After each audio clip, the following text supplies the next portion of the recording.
Welcome to Sweet Life Beat Life. We hope this video helps. In this video, I will explain how to apply for the RRB Public Prosecutor position.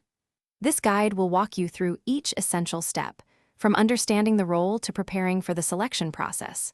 We'll cover eligibility, the online application, and what to expect next. Our goal is to help you navigate the application with confidence and clarity, ensuring you submit a strong and complete application. Let's get started on your journey to becoming a public prosecutor. To be eligible for the RRB Public Prosecutor role, you generally need a Bachelor of Laws degree from a recognized university. Additionally, candidates must possess a minimum of 7 years of experience practicing as an advocate.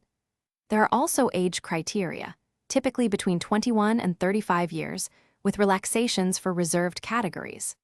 Always check the official notification for precise details on educational qualifications, experience, and age limits to confirm your eligibility.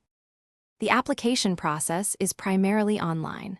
First, visit the official RRB website and locate the Public Prosecutor recruitment link. You'll need to register using a valid email address and mobile number to create your applicant account.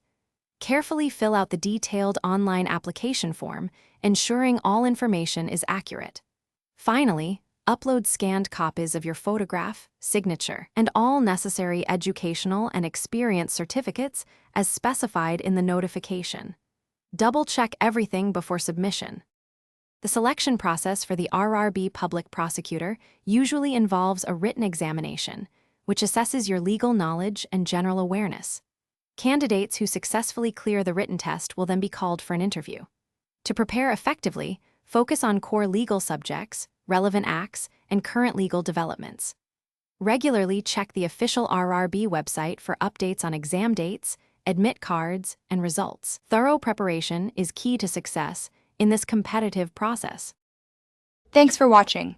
Consider subscribing if we helped you.